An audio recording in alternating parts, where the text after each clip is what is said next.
kana wasvika ndofara wangu auya zvangu zvaita itawo kuti ndigovimba newe kana wasvika ndofara wangu auya zvangu zvaita wete kuti uzofamba uchiti pasina ine ndamubatsira anga atambura wete kuti uzofamba uchiti hapana nezvemunhu apa zvese ndinomuziva wete kuti ukazofamba uchiti anoraramira kumba kwangu ndinomuchengeta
anokubatsira parufu panguva uchichema ndiye hama yako muupenyu.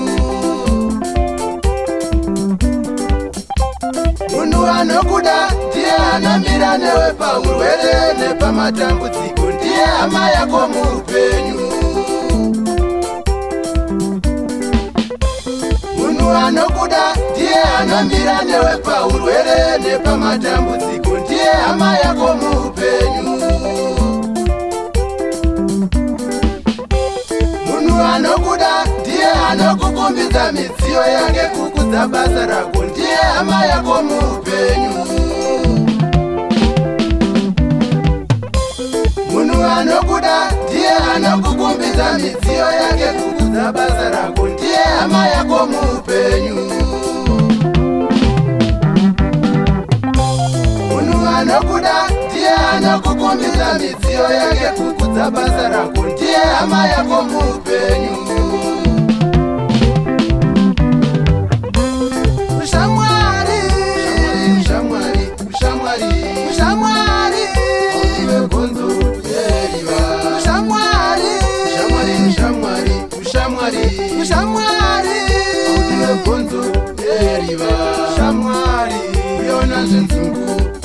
ndikuzwanye shamwari yona nzvendovi uparare shamwari yona nzvenzungu ndikuzwanye shamwari yona nzvendovi uparare karwiyerisadza swederera ndikuzwanye karwiyerisadza swederera ndikubate musha haudi umbimbi ndoga kurevana pamwe nekufungirana chinonzi musha kuba